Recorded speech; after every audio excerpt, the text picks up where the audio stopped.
Good morning and welcome back to Seven Shepherds Farm. Today we're going to take you along as we move this group of sheep here to their next paddock. Since the last time we had a video, we've moved them a couple times. We just haven't brought you along. But the paddock they're in right now, it's about 50 acres. It's about half woods and half open. Probably a little more woods than open.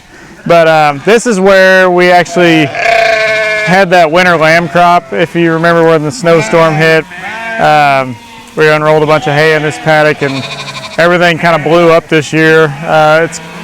This in particular paddock actually doesn't really grow very good grass typically, but since we unrolled all that hay, that actually really helped this one out. So they're done in here. They've been with the 4th of July weekend and everything. We kind of parked them in here for about 4 days, and there's still a lot of grass in here, but we're going to go ahead and move them. It's time to get them out of here, mainly for parasite issues. We just don't want to push it too hard. So we're going to take you along on this move. We're moving back over along the highway here, and then Courtney has already moved the dog feeder and the mineral feeder, and we got all those filled up. So we're just kind of gathering everybody up right now. And the sheep are kind of coming out of the woods. Like I said, this paddock, it's at least half woods, if not a little more than that. So it's kind of hard to get them all rounded up. Sometimes they want to just hide in the woods. And actually it's morning, but it's getting later in the morning. It's about 11 o'clock, so it's starting to get hot already. And sometimes they don't like coming out of the shade. So once they hear this pioneer, and I'll kind of call them a little bit, I think they'll follow us, and we'll get them moving here. So come along as we get that done.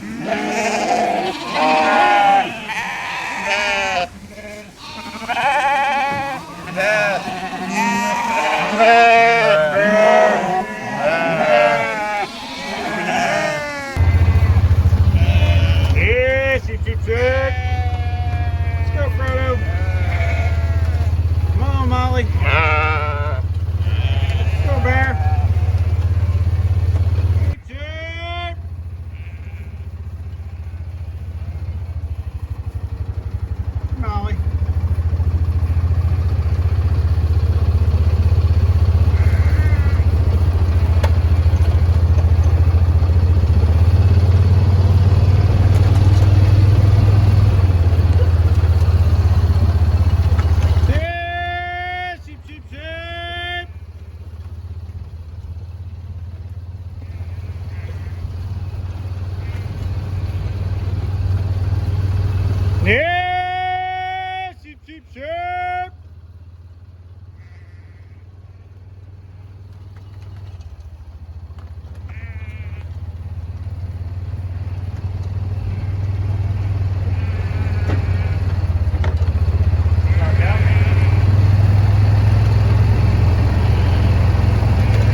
right there.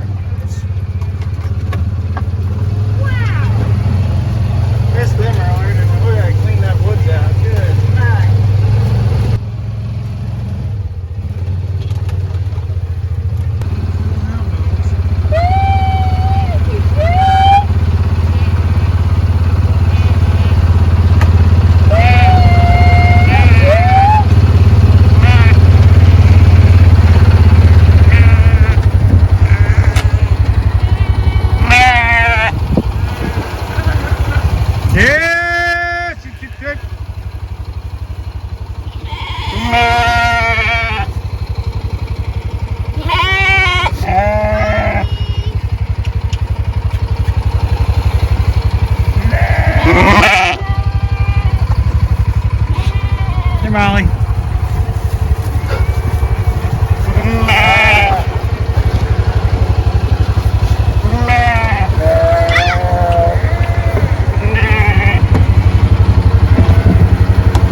Okay, so one of our viewers had kind of mentioned the trample effect that these sheep can have on a large field like this. I just kind of wanted to show you guys what this field looks like after having the sheep on here. Now, they had 50 acres and they were in here for 4 days. So that's typically longer than we would leave them in a paddock, but it was a larger paddock than normal. But as you can tell by this field, there is still plenty of grass that could have been eaten, but they definitely nipped off all the leaves on any kind of multiple rose bushes that were out here.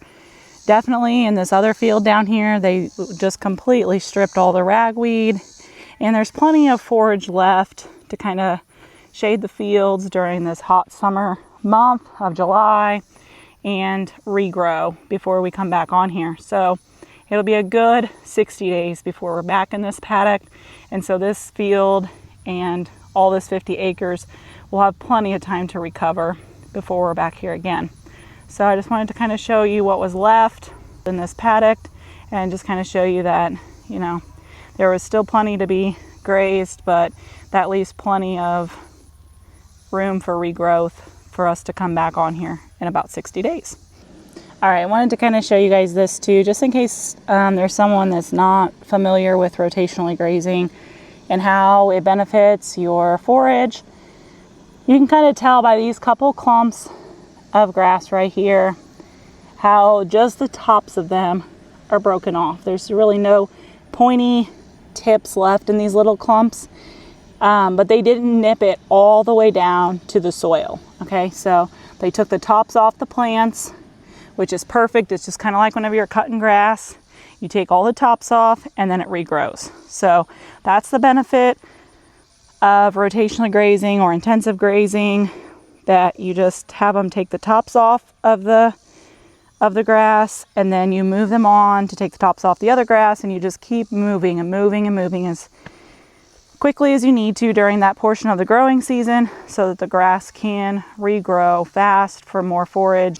All right, I'll take you out there and show you how the sheep are settling into their new paddock, which has plenty of fresh ragweed that they will enjoy. We do not enjoy it, but that's the nice part about having sheep. They will strip that until there's nothing left. So, all right, so we got all the sheep moved and kind of mowing off. This is at the rental farm, so we're kind of mowing off the yard here. But it's also, it's about a 10-acre field above us here that goes up to the highway. And as you can see, it's just covered in this ragweed. This is common ragweed, not giant ragweed like we had in a couple videos back. But they seem to like it too. I don't know if it's the time of year or what, but they really are going after the ragweed, which is great. It's nice to get it knocked down. But so yeah, we got all the sheep moved and everybody looks like they're doing good, and lambs are really growing. Ewe lambs, we're sold out of those right now. So if anybody's wanting any of those, we are sold out of those, but we did reintroduce the rams, as you know, this spring, so we should have some more lambs here starting August 1st, maybe even a week before that, I don't know exactly, but about August 1st, and we do not intend to keep those ewe lambs because they won't really line up with our breeding season. So if anybody is interested, just let us know and we can put you on the list. And we'll try and take you along on probably another sheep move here. I think they'll be in here for 2 days, and then they'll probably have this paddock pretty well stripped. So we'll take you along on our next sheep move, and then we're also putting up a lot of fence, clearing a lot of brush. Even though it's hot, we're doing a lot of brush clearing right now along the fence lines. So we'll try and show you, that process as well. So, all right, well, thanks for watching. If you haven't yet, please subscribe and like the video. Thank you.